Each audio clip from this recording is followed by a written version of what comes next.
Greetings everyone, my name is Etterville, and welcome back to my Let's Play of Mega Man Maker. During the last part, I covered 6 levels that I found on the Mega Man Maker official Discord server. So in this part, I'll be covering a bunch of levels on the most popular queue, starting out with this one. Tennis with Iceman by ThatGoatGuy with 196 plays and a score of 79. Let's hope that this part is better than the previous edition in the most popular queue levels, because that one was mostly bland. This will be a more gimmick-based level because it's tennis. Ah neat, we have the Mega Man 5 boss team, which we rarely hear in Mega Man Maker levels, at least in this LP series. Ah, I see. Well, this is a neat gimmick level, a short one, where we need to use the shine to reflect all of the eye slashes back at him. It's a pretty easy fight, but it's a neat gimmick, so I will give it a thumbs up. It's a short but sweet encounter, and it's really easy because you keep holding down the shine button, but it's at least still fun. And that's the most important thing for playing these Mega Man Maker levels. But of course, I'd like to see this concept taken further. So if you want other levels to be featured in the future part, please leave the level name and level ID in the comment section below or direct message me on Twitter. And as always, the full disclaimer, this entire LP series is linked in the description below, as well as timestamps for every level that I cover in these parts. Okay, second up is Spinnyspin by TakkTakk, 88 plays and a score of 28. Another pretty short level. I'll continue this part until I either complete 10 levels, or I go over 30 minutes. Let's just hope that the levels, or rather the number of levels I cover here, aren't too short. Otherwise this will be something like a 15-minute part. Okay, now we have a gimmick-based level that is a bit more challenging and has some meat to it, because we gotta be careful with the spike hitboxes. Like so. At least checkpoint placement is super abundant, there's one in every screen. I'm gonna die a bunch of times here before I actually make it, it seems. Nothing too bad, of course. Phew. I always got the edge wrong.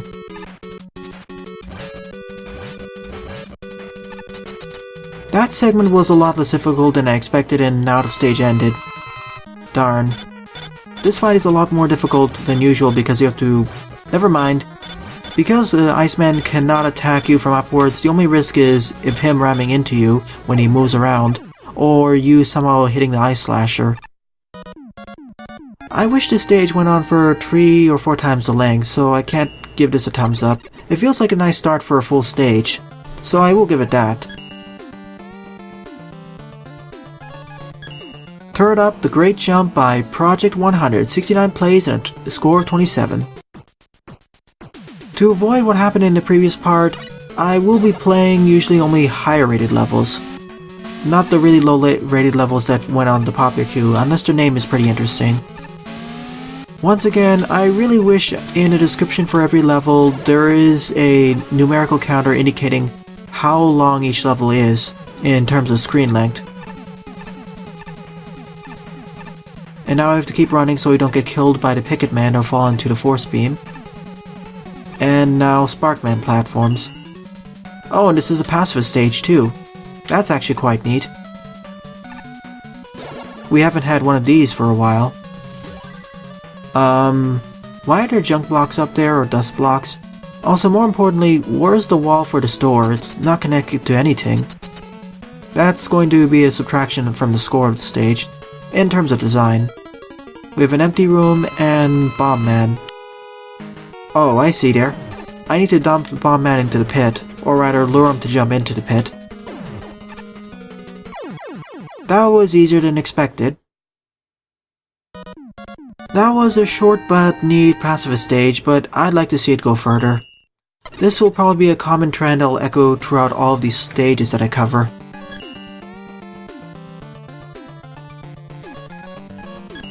Canyon Oil Refinery by Reborn, 60 plays and a score of 22. Oh goody, this will actually be an actual Mega Man-like stage, judging by the loading times. After playing through this game for 63 parts in total, I've got a feel for how long the loading times for each stage translates to stage length. Only Mega Buster and the Mega Man 5 charge shot. So this will be a traditional Mega Man level. First we're introduced to all these Coltons. We have Tomahawk Man's stage team, the backgrounds from another stage. I believe these backgrounds are from Skullman? Probably not. That was my fault, I should have waited there.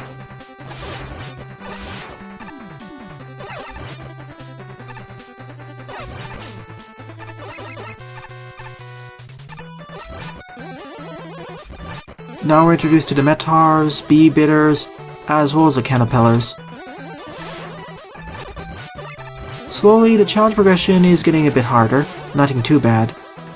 Now the Pukapellis. More Coltons.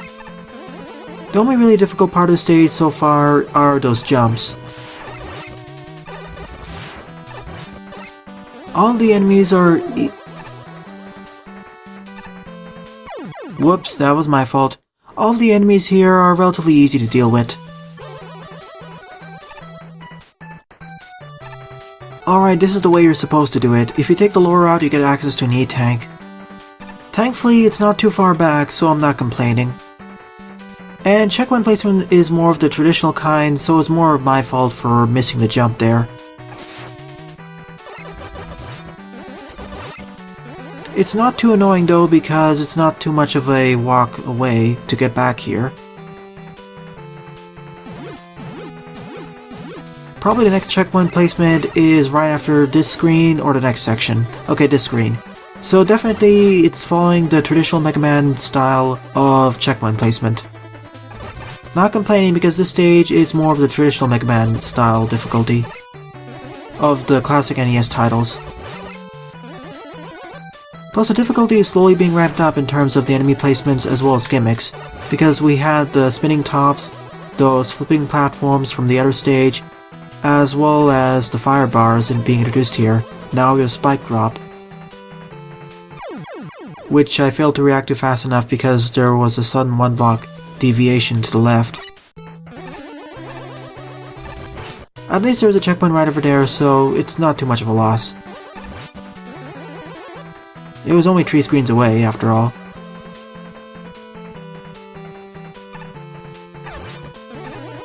And I did like that earlier segment where if you were fast enough and good enough with the game, you could get an extra E-tank. After all, it is rewarding players for their superior skill, if they have it.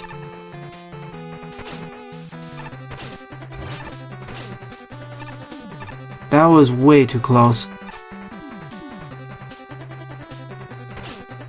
If you're wondering why I'm doing this, it's because I don't trust my skills from jumping on that ceiling, or jumping under that low spike field ceiling, especially in this engine.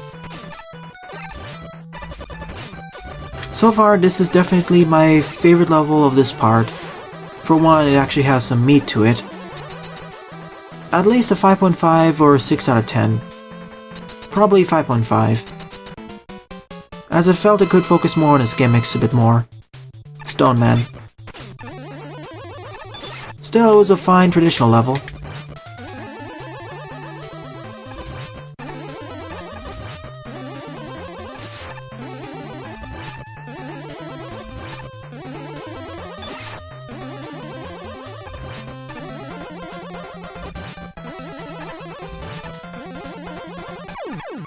Well, I have nothing more to say about this stage. The Stone Man encounter was pretty much the same, although we had a slight incline over here, as well as lower ceilings on the top left and top right parts of the screen. Nonetheless, I did enjoy the stage, and most of the screw-ups were my fault anyway. So, decent work, Reborn. I think I played one of your stages before, actually. Okay, let's try Purple Canyon by ThePieTrex, 26 plays and a score of 8. At the very least, I'm happy that I was able to cover an actual Mega Man stage which had a stage length that was the same as a traditional level, instead of ending after under 10 screens.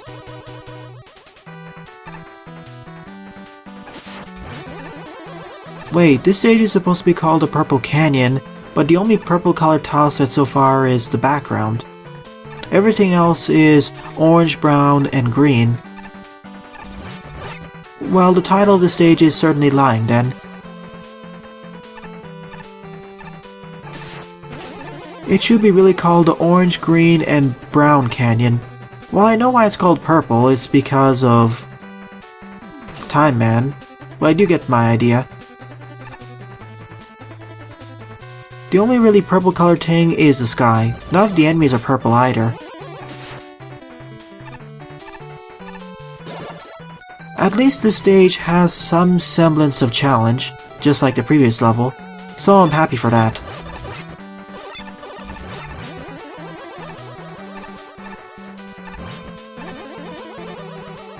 And now we're in space, now we're back in the canyon.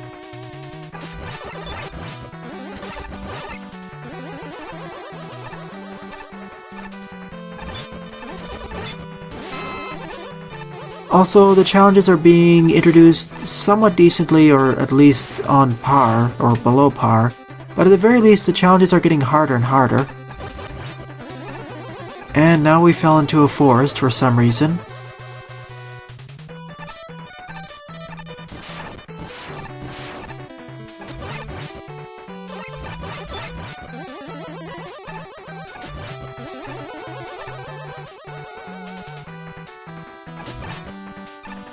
Really, I have nothing more to say about this stage. At the very least, the checkpoint placement is good, same with the previous level. And I do like some of the challenges with the count bombs as well as the flipping platforms.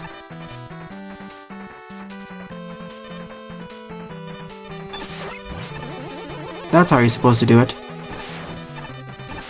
Now I gotta be careful so I don't get knocked off the platform.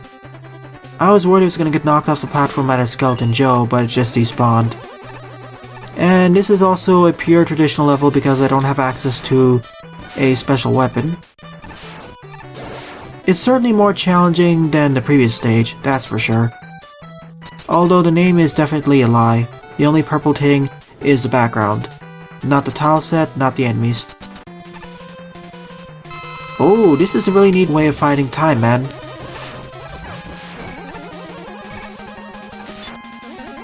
And the Metars on the left and right.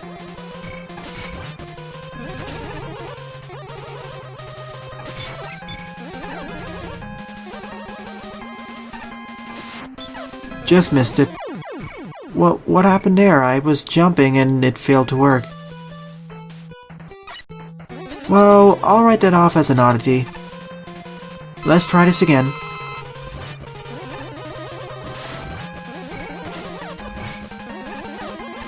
I see, as long as they don't hit the count bombs, he'll be stuck over here. The only problem is, of course, all the Metars.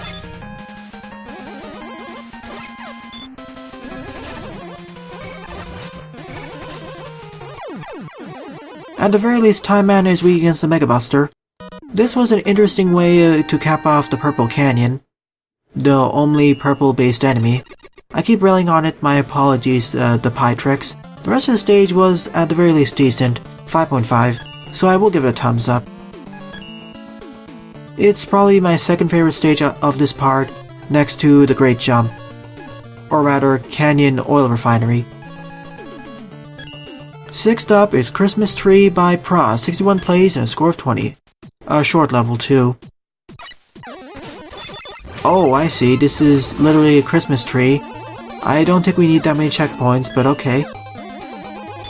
Well, this is one of those stages that uses the enemies and tile set in order to create an aesthetic design, this one being a Christmas tree. Fine with me.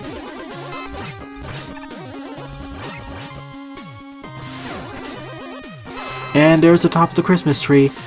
I wish we could have custom lights or something.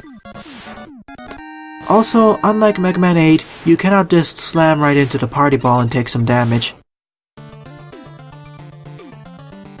I'll thumb this up more for the fact it was a nice recreation of a Christmas tree with the engine's assets. More so than it being a good level.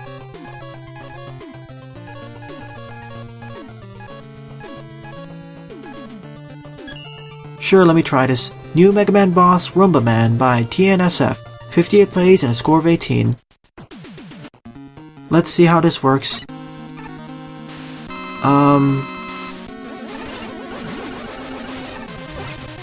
Why is this Roomba... Oh, I see. Oh, when he jumps in the middle of these foot holders, he ends up vibrating uncontrollably to one side of the screen and is stuck.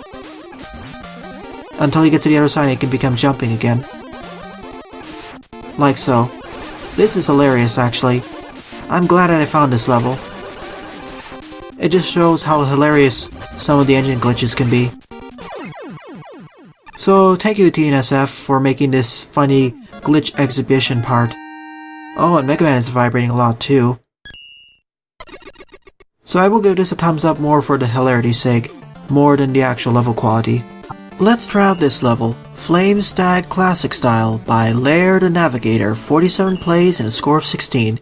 Fun fact, Lair was the name of one of the 3 navigators in Mega Man X8. This seems to be a longer stage as well. And the reason why I picked this is because... this was the opposite of what I was expecting for a Flame Stag recreation. I was expecting a mountain slash volcano, but now we have ice everywhere. That's the exact opposite environment. This is supposed to be a recreation of Flame Stag Stage from Mega Man X2. Okay, now we're entering the mountain at the very least. I still find it very strange why we started in an icy territory. That's the exact opposite environment I expect of a Flame Man stage, or Flame Stag stage. At least we have the rush coil here in case we get stuck.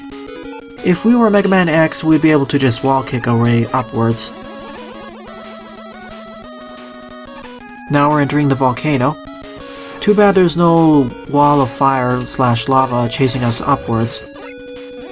If this was Magmal 2 or Magmal 3, this would be possible. Honestly, I would like to see a recreation of Flame Stag stage in Magmal 3. Probably with the rising wall of flames as well. That would be neat. Because here you're supposed to race upwards, trying to escape from the wall of flames. And there would be a life pickup on the left, or rather a heart tank. And it would be a lot harder to get because you have to repeatedly shoot a door. But here is this junk blocks. And here, once you get out, it would explode with all the molten metal, or should I say molten lava, coming out here.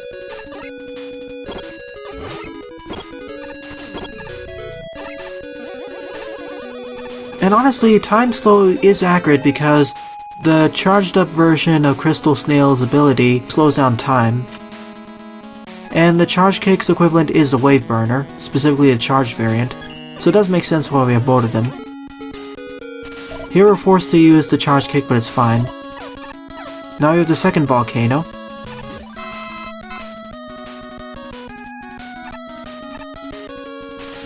Let's see here. Ah yes, if you make your way upwards here, you have a shortcut and can avoid the bottom segment. That's nice. Another unfortunately placed hot dog, which we can easily just destroy. Oops. Well, that was my fault. I should have just waited there. Let's try the normal route then. Oh boy. I hit the wrong button there. I meant to switch back to my base weapon, but I accidentally hit the R trigger again.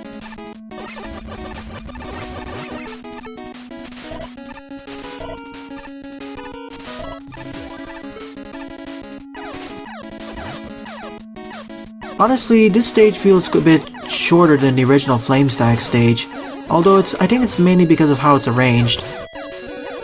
Because there is a lot of familiar geometry from the original Flame Stag stage, but it just feels a bit different here for some reason. Also, some of the enemy placements are a lot more annoying because we can't wall kick.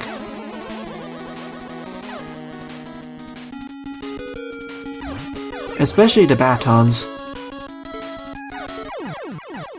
Because, while I can't jump to the left side of the screen, wall kick and easily deal with them, here it's a lot more annoying. Especially because we have to avoid all those texts. And there's the jump button that failed to register. Alright, we're out of the second volcano.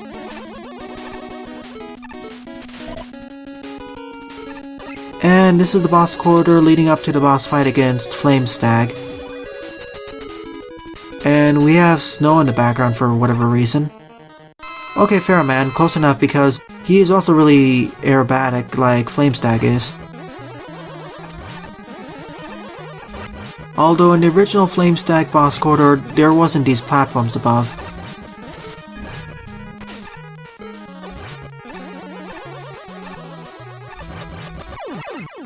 So that was the Flame Stag recreation stage. The geometry felt really fateful, although I missed the exploding volcano segment in the first volcano, plus some of the enemy placements were rather annoying, and they weren't taking into consideration Mega Man Classic's less powerful arsenal, specifically his less capable mobility, what with not having the wall kicks. Okay, 9th up is Storming the Castle by LOLByte, 116 plays and a score of 39. Another shorter stage. Oh, a ring boomerang stage. I've been waiting for one of these so far. I may or may not have played one of these ring boomerang stages in one of my previous parts, but I can't recall. Ah yes, I did. That was one of the stages by Omegata. So this is the second level that utilizes the ring boomerang as the primary weapon.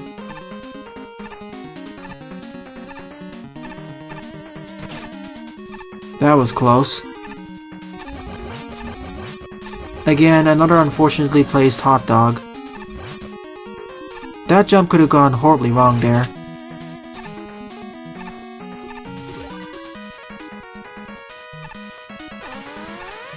Thank you for putting a checkpoint over there in case you died in this segment.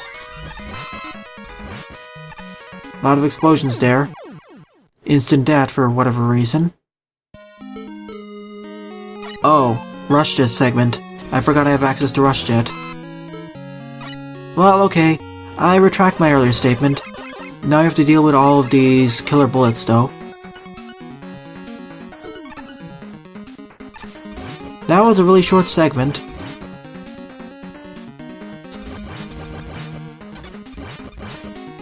Thankfully, the ring boomerang makes minced meat out of all those power musclers. Especially if you position it carefully so it multi-hits them. Oh, I wonder why there's a boss quarter on the left. I thought it'd be an alternate pathway, but no, it's just there for decoration. And now we fight Bomb Man, but we can't jump high. But his weakness is the ring boomerang, so it's a lot easier. If his weakness wasn't the ring boomerang, this would be a lot more painful.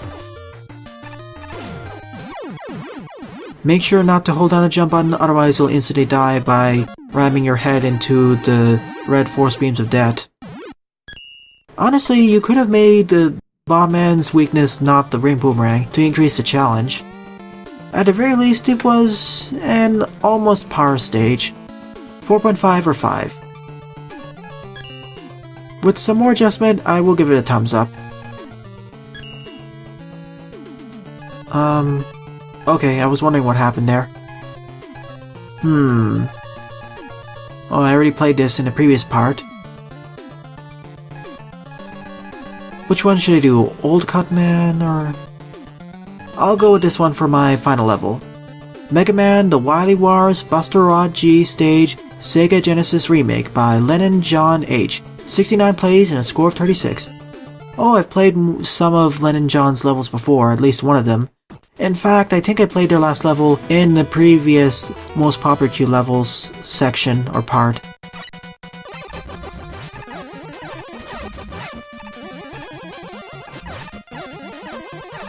Now, I haven't played Mega Man the Wily Wars for quite a while, so I'm not sure how accurate the geometry is to the original stage, the stage geometry and obstacles and enemies. At least these first 2 or 3 screens seem accurate enough.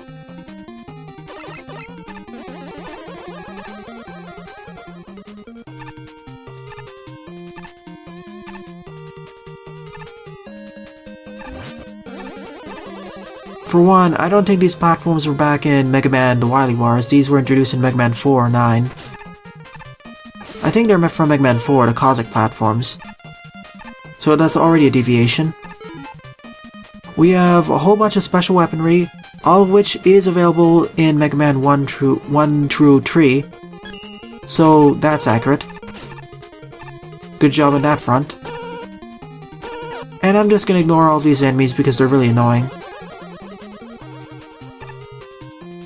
Also, this enemy wasn't in Mega Man 1 through 3. This was in Mega Man 6. I know I'm kind of pulling hairs here and there, but I just would like to point out some of the differences. At the very least, the stage is fun. Then again, it's trying to be a recreation of a originally fun level from Mega Man the Wily Wars. So it has that going for it.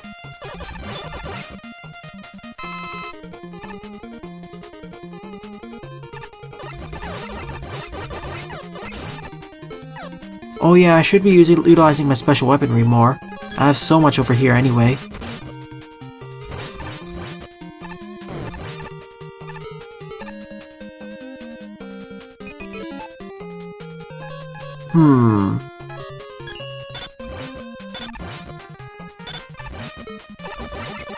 Didn't want to take any chances there, especially because I'm just one hit away from that.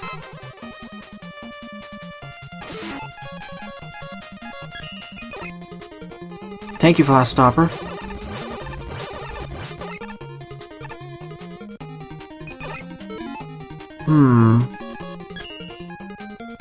That may have not been the best idea. There we go. Now, oh wait. Make sure not to switch weaponry until these are all killed.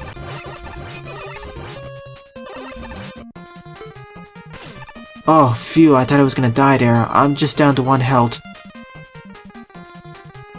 Now what if they fall into the spikes somehow? That would be the ultimate irony. I remember this segment. This is for taking a shortcut through the stage.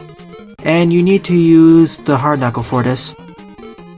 That is, if you equipped it. Not a shortcut, but access to an extra utility, or an extra E-tank, I mean.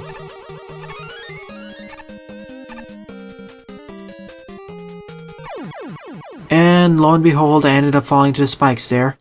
I knew that was gonna happen sometime. And of course, because this is following the original conventions of the original stage, the checkpoint's over here.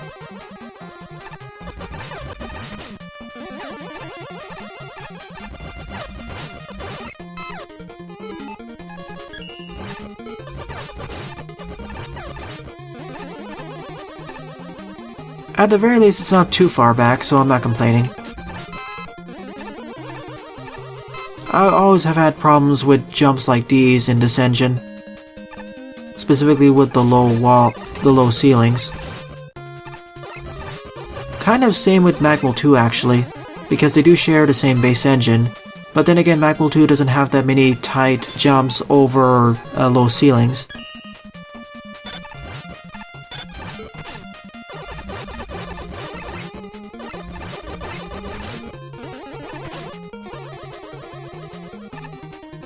This time, I'll ignore that. Oh neat, the minecart enemy. That isn't officially part of the engine yet, it's currently dummied out, but you can access it by using a text editor. Hopefully they eventually add it to the game because it works, same with the Petite Devils.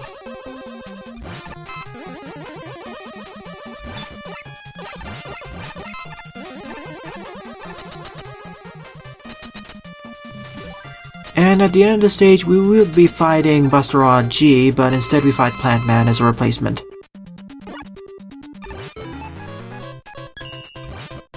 What's your weakness? He should have the same weaknesses as Buster Rod.G does. Watch as I die somehow.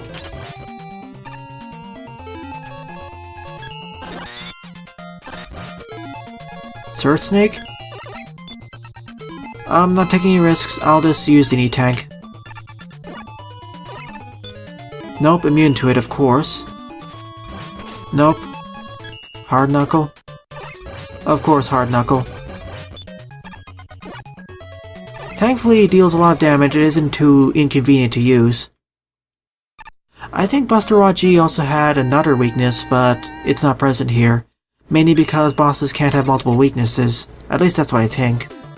Well, this was certainly a nice way to end off this part, so I will give it a thumbs up. Then again, as I said before, this is a recreation of Rod.G Stage, so the general design layout was already in place, though some changes had to be made with the tile set, as well as enemies not existing, as well as certain gimmicks. So overall, in this part, my favorite level would be Canyon Oil Refinery. Also, the previous stage that I played, which was Rod.G Recreation. Both for being pretty nice Mega Man levels, specifically traditional levels, and I liked how they had good checkpoint placement, as well as a nice ramping up of challenges. Although they don't really have that much competition outside of maybe the Purple Canyon, and to some extent Flame Stag. The rest of the levels felt like concepts, or just micro ideas or micro stages, or mini stages, that explored certain ideas to a certain extent then ended. Like Christmas Tree was more of a design-oriented stage to recreate a Christmas tree. Roomba Man was showcasing a funny glitch in regards to Crash Man's AI on top of all those flip tops, or should I say foot holders. Spinnyspin, The Great Jump were both gimmick-based levels. Tennis with Iceman was a really focused gimmick-based level, playing tennis with Iceman. So in the next part, I'll play a bunch of viewer-submitted levels. Well then, thanks for watching and have a nice day. Toodles!